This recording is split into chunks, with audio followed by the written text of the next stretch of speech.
Today's topic is why you shouldn't listen to Dave Ramsey for investing advice. I highly recommend that you listen to Dave Ramsey for everything else because he is financially a very smart guy. So if you do Financial Peace University, which I've done, I highly recommend that. You do that full course, you learn the ins and outs of finance, how to be smart with your money, and all those really great things. But when it comes to investing, that is where him and I and most real estate investors disagree. That's what's so funny about Dave Ramsey is the fact that he comes from real estate. He also went bankrupt because of it too, but he made the money back. So that was pretty amazing in itself, and that's why he has a unique story, and that's why he's become so successful and fought back and became a multimillionaire again. But when it comes to, hopefully this is making me smarter, probably not. Just kidding. So yeah, Dave Ramsey. The reason why you should not listen to Dave Ramsey for investing advice is because he's he's kind of set on, the multitude of people that he is talking to is usually like the everyday average American that they go to work 9 to 5 and they don't know what to do with investing, and they go, okay, I got a little bit of money left over, what do I do with it, Dave? And then he'll say, put it in mutual funds and blah, blah, blah. The reason why I disagree with that is because the exponential amount of wealth that you can gain in real estate far exceeds what you're going to do in some mutual fund. And for example, the reason why real estate investing is, in my opinion, and so many others' opinions, number one, is simply because of the fact that you can put a down payment on a piece of income producing property. Now that's the key. It can't just be a single family residence that you're moving into, because that's not necessarily a real investment. People might call it one, but in the long term, yes, you build equity and all that, sure. But what you really want to do is, if you can, before you buy your first home and buy a primary residence, the best thing you could ever do is first take that money and put a down payment on an income producing property, a rental property, like a duplex, a triplex, a quadplex, or if you have a lot more money to utilize, get into an apartment complex and then hire a very successful, intelligent rental manager that can manage the place for you, and then he takes 10% or whatever. So that is what I recommend, because if you buy, let's say, a duplex, and here's what I wanted to say about, there's a multitude of reasons why this is more beneficial. For tax benefits, you get monthly cash flow every month. You do not get that in a mutual fund. Get that out of here,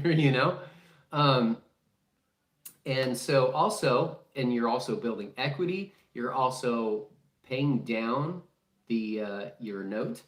And, Dave doesn't like the idea of debt, but there's good debt and there's bad debt. Bad debt, student loans, your credit card that you don't pay off every month. If you have a credit card, you need to be paying that off every month. You need to build up your credit so that when you go to apply for a loan and buy a piece of real estate, you can qualify to have the lowest interest rate possible, So anyway, I know interest rates are high right now, but they'll come back down.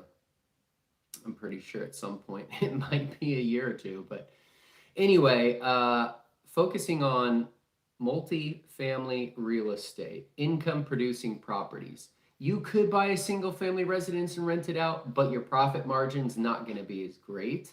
The numbers have to work, and every town and city has their own numbers that you kind of have to go over. If you're in a city where the rent is higher than what a monthly mortgage would be, you're in a really good place. You need to buy real estate because but if it's the other way around, you know, the numbers don't work as well. But anyway, yeah, there's so many benefits to investing into real estate. And there's so many ways to invest in real estate. But for me and a lot of successful real estate investors, that is hands down one of the easiest ways. And the other thing I wanted to say about that is, let's say with a mutual fund or any other investment, let's say stock market, whatever other investment in the world, you are literally putting 100% of your own money into that investment. And you have a chance of it going up or down. In real estate, you're putting a small percentage down. You could put as little as 3.5% down, 5%, 10, 20% is kind of the magic number for investors if you can, because then you don't have the PMI, the private mortgage insurance. So that will, you'll have a little bit more margin every month because of that. And also, you know, your numbers look better. They work better usually.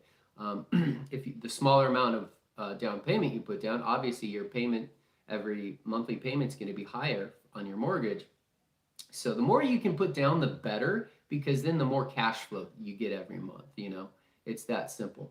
So having that, so what I'm trying to say here is putting a small down payment. Let's say a property is, let's just for easy math, $100,000 property, because you can actually still find those probably in the Midwest in places like that. Let's say $100,000 property, you put 20% down, $20,000 down, right? You put 20% down, but you're controlling 100% of that asset. And that's what's so amazing. So when you're building equity, you're not building equity on $20,000. You're building equity on $100,000. It's, you know, it's exponential. It's just a brilliant piece of information that everyone needs to know. It's called leverage. Leverage is key. Good debt is key. So that's why you should not listen to Dave Ramsey for investing advice. So hopefully this message finds you well. I just wanted to get on here and give you that tidbit for the day. I hope you guys have a great day. Take care. Eric Norris. Peace out.